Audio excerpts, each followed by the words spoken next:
creating a news agenda that reflects an unbiased view of Asian current affairs without relying on external news sources. Asia Vision, Asian news through Asian eyes. Hello and welcome to AVN, your weekly roundup of the news from around the globe. Advancements under National Mission on Power Electronics Technology Program.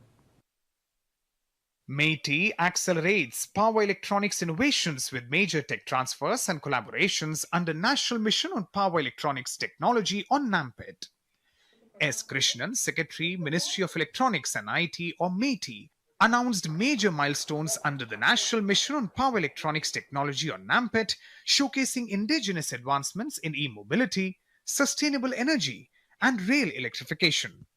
Wireless EV charger technology transfer. A 1.5 kilowatt wireless charger developed by CDAC Thiruvananthapuram and Visvesvaraya National Institute of Technology Nagpur has been transferred to Global Business Solution Private Limited. This high-efficiency system operates on standard 230-volt power, charges a 4.8 kilowatt per hour battery in 3 hours, and includes advanced safety features. MOU with KDISC for LVDC systems. CDAC signed an MOU with Kerala Development and Innovation Strategic Council for deploying 48-volt low-voltage DC systems. The tech already powering KDISC's headquarters, offering 20 to 30% energy savings, advancing Kerala's carbon neutrality roadmap 2050 and India's net zero 2070 vision. MOA with Indian Railways and Industry. CDAC, Chitranjan Locomotive Works, and industry partners inked an MOA to develop indigenous propulsion systems for electric locomotives. The initiative supports Indian Railways' 2030 electrification goal with next-gen converters and control systems, reinforcing the Atmanirbhar Bharat mission. Our focus is primarily to make sure that the research that we are able to support through various institutions under METI, whether it is CDAC, CMET or SAMEER, or what we support in various academic institutions should quickly translate itself into applications, real-world applications. These strategic collaborations exemplify the synergy between government, industry, and academia in driving innovation and self-reliance in India's power electronics sector. Tapas Bhattacharya's report for DD India.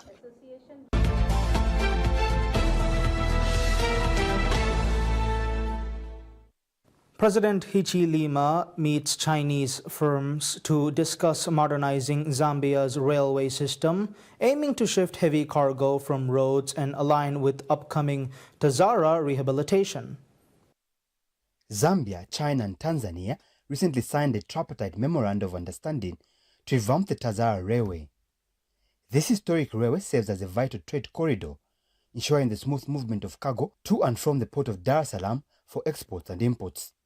However, for this vision to be fully realized, Zambia's inland rail system must also undergo modernization.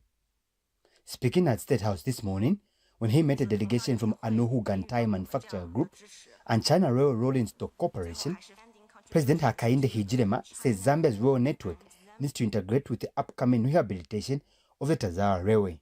Additional investments are required to upgrade the Zambia Railways network itself, so that the linkage between the Tazara and the Zambia Railways can really sort of be in tandem, if I may use that word, so that both of them are improved. And we're very happy, Chairman. We're looking forward to Chairman, Vice Chairman, the whole team, really getting on with the work on the Zambia Railways opportunity to work with us to improve our railway system, which is extremely important to take cargo away, heavy cargo from the roads, which is damaging the road, to the rail system.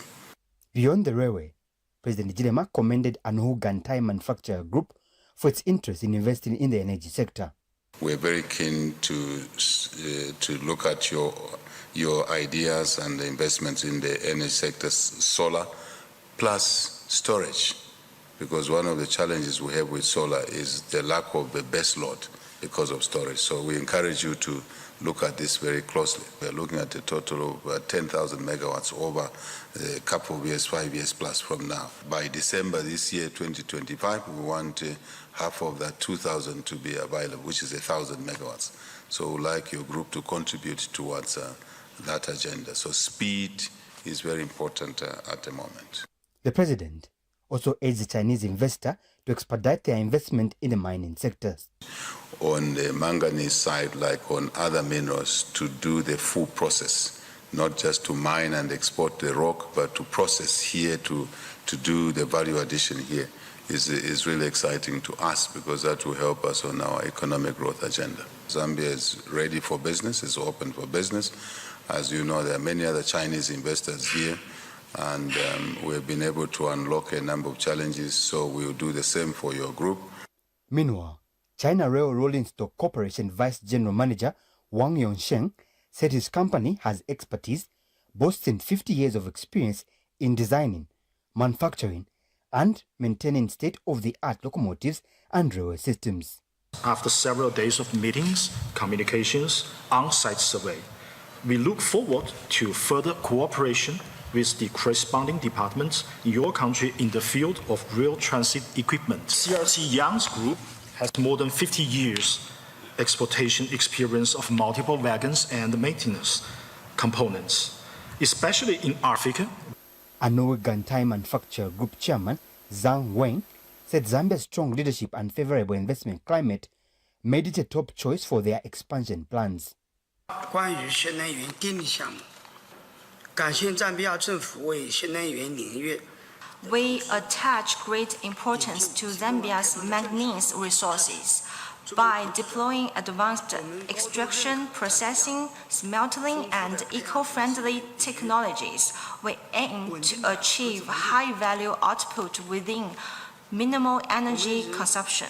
We kindly hope the Zambia government to facilitate resource access and achieve partnership dialogues to realize this vision. 为赞比亚提供可持续。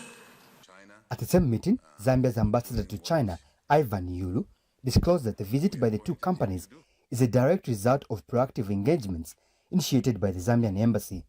After I discussed with them how Zambia was a good investment destination, they committed themselves to come and see for themselves how Zambia is good in terms of investment environment. Masauso Mukwayaya, ZNBC News, State House, Lusaka.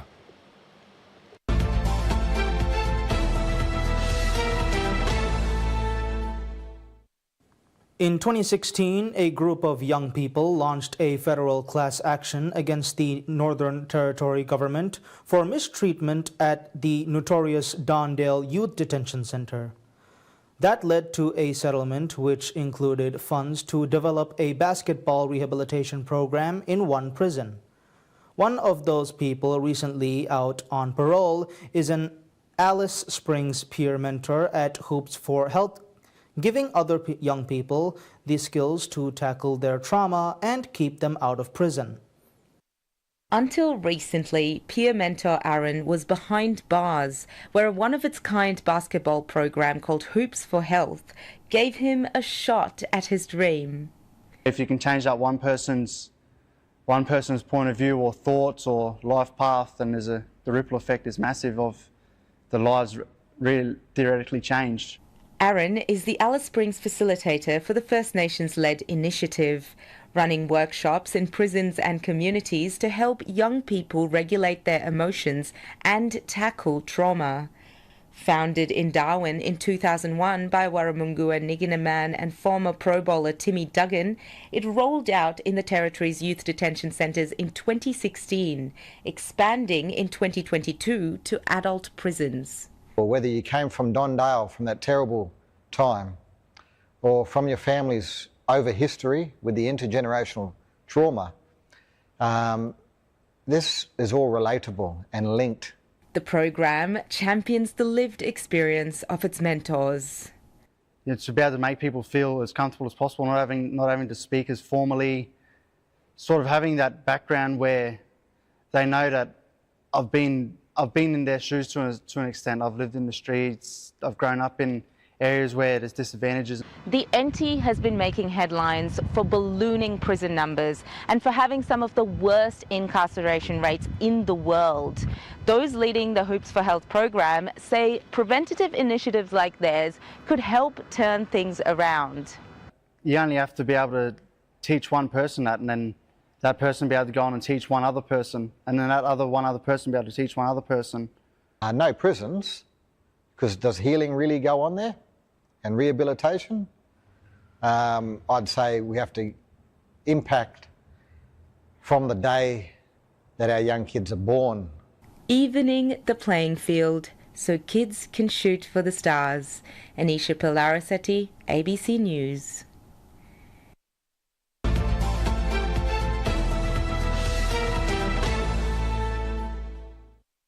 Some opinion polls are pointing to a hung parliament following the elections. It means the crossbenches may be much more influential than they are now. But how do you know about the current crop of independents in parliament? Political reporter Claudia Long explains.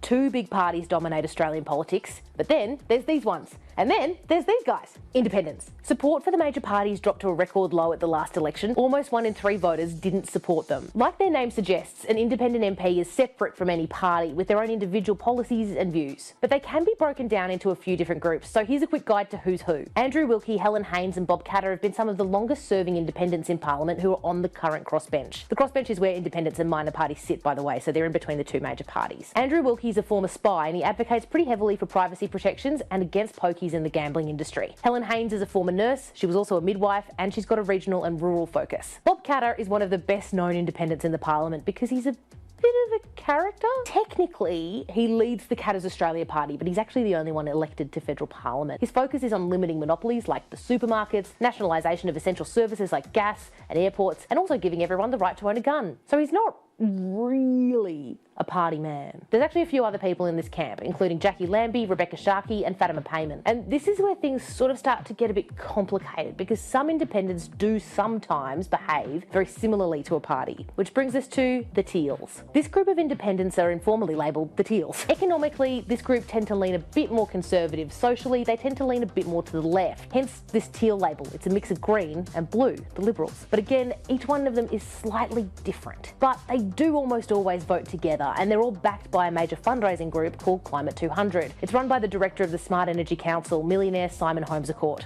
The group also provides financial support to a number of MPs who aren't in the Teal grouping, but support strong action to counter global warming. One of them is Senator David Pocock. The former Wallabies captain won the ACT's second Senate seat off a Liberal in 2022, advocating for strong action on climate change and transparency in politics. Another independent who made it into federal parliament at the last election was in Western Sydney. Former ABC journalist and local Liberal candidate Dai Lee wasn't backed by Climate 200. She's the first Vietnamese Australian refugee to win a seat in the parliament and is particularly focused on cost of living relief and better services for her electorate. At the other end of the political spectrum from the Teals are One Nation and the United Australia Party. One Nation has 2 senators and the UAP has 1. Both parties fall far to the right. One Nation wants to reduce Australia's refugee intake, reduce availability of unemployment payments and impose heavy restrictions on abortion. Members of the party have also been associated with spreading conspiracy theories, as have the UAP. Mining magnate Clive Palmer pumped $123 million into his campaign at the last election and won one Victorian Senate seat that's held by Ralph Babbitt. So you might know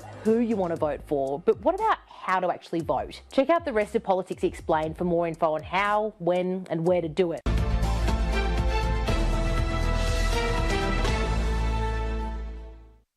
Tibet's first electrified railway linking Lhasa and Nyingchi opened about 4 years ago.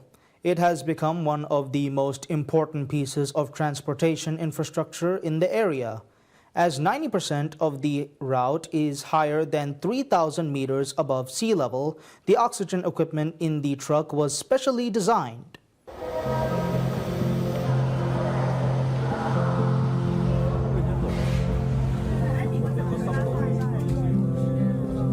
Snowy mountains,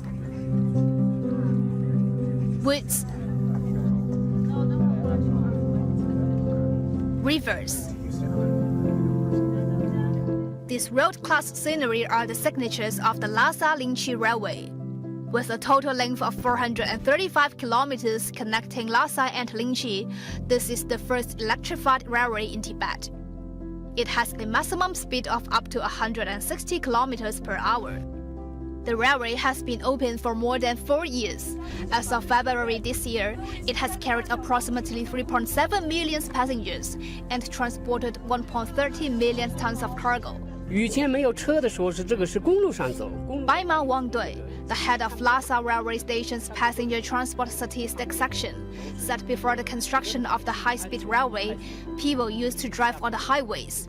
He said it could be quite dangerous to drive on the edges of mountains. Located in the southern Tibetan valley, between the Gangdais Mountains and the Himalayas, 90% of the route was higher than 3,000 meters above sea levels. In a bid to take good care of passengers, the oxygen equipment in the compartment was specially designed. 现在咱们可以看到这个上面这个夹层啊。 Luo Yuling, the head of the technology section of the Science and Information Department at China Railway Xinjiang Group, said oxygen is diffused inside the compartment, where passengers can intake oxygen from the bottom of the seats.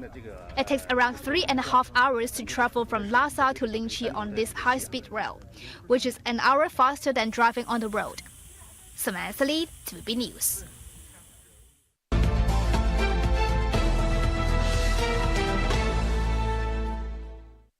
A new sand mine in western Victoria will force a family from the farm it's lived on for 5 generations as the mining of critical minerals in Australia ramps up. The Byrne family doesn't want to move, but Victorian law doesn't give them many options, leaving experts questioning whether something needs to change. How do we know it's good barley, boys? David Byrne's connection to his century-old family farm runs deep. I was actually born here. I was born in the house behind us in Mum and Dad's bedroom. His father, Peter, doesn't want to lose where he raised his family. The grandkids, they want to come back here, and they love riding the bikes that their mums and dads rode. The same tracks are still here. But under Victorian law, they'll soon be forced to make way for a sands mine. Critical minerals that are important not just for today, but our future.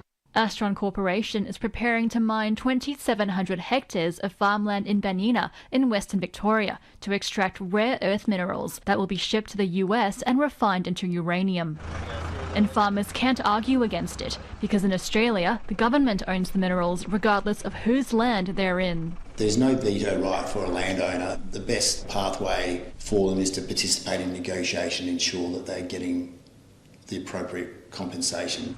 Securing a mining license takes decades, and most projects fail, leaving many farmers unsure when and how to engage. The state of Victoria is covered by licences, and so it is very hard to know, when to participate and when to allow access to a miner. But as more mines overlap with farms, experts say it's important to get the balance right. You can't automatically say that mining is in the best public interest because farming is critically important as well. After 4 generations of farming, David Byrne is fighting to protect his family and livelihood. I have no interest in leaving. I don't want to leave. They couldn't pay me enough to find another place, another area. This is home for me, and I always want it to be home. I want it to be home for my kids. Gillian Area, ABC News, Banyina.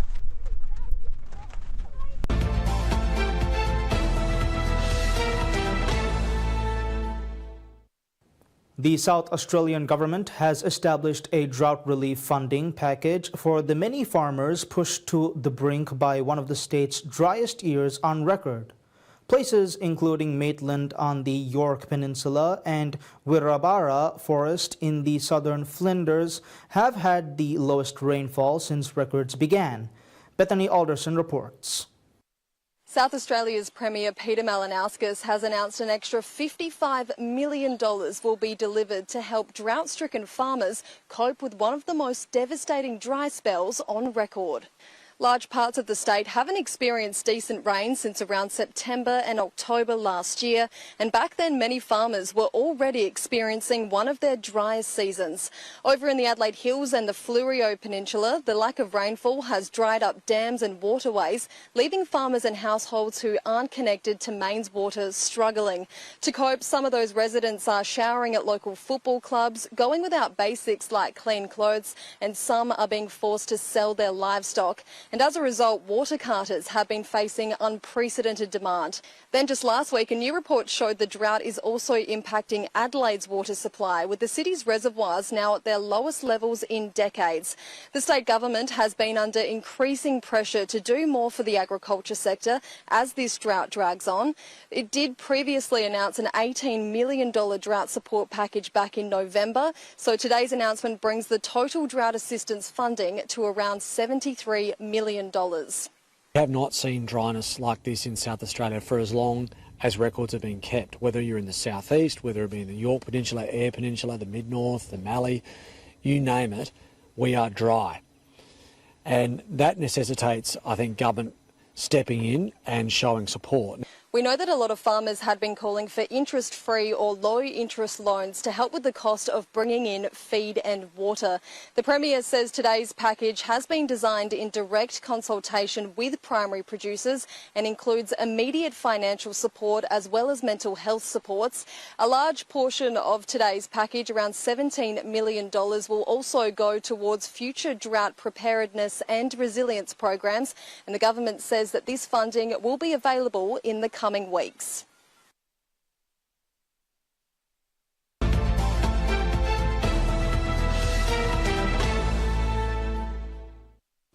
The number of adult women entering Australia's prison system is rising. While women remain a minority in the penal system, advocates are calling for more gender-specific support as female prisoners prepare to transition back into the community. Sarah, not her real name, is one of those women working to rebuild her life.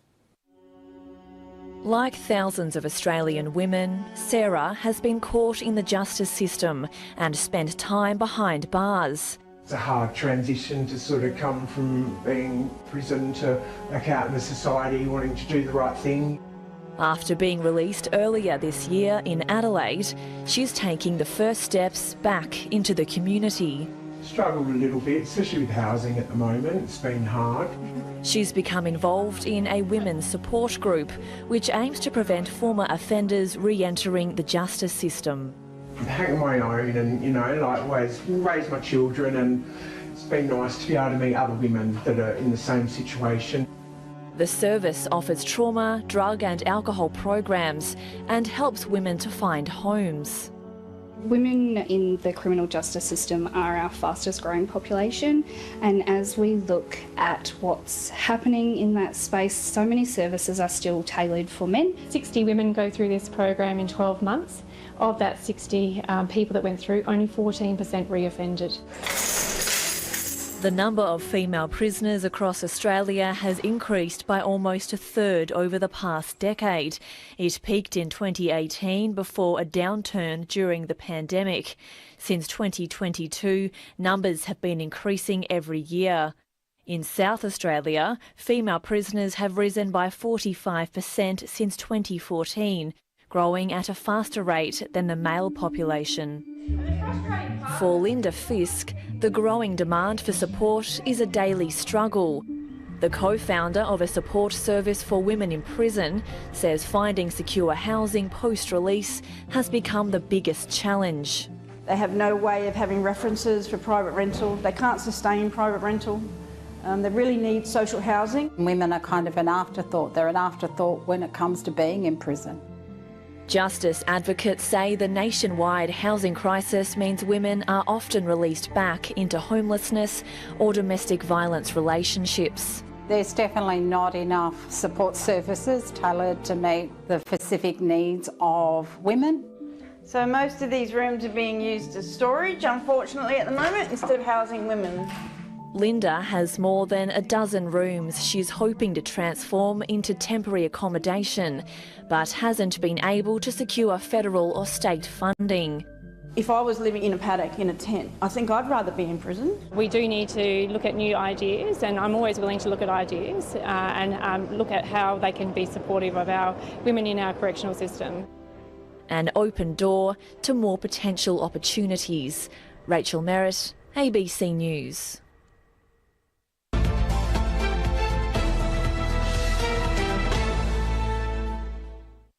That's all we have for now. Thank you all for watching. Wish you all a very pleasant day ahead.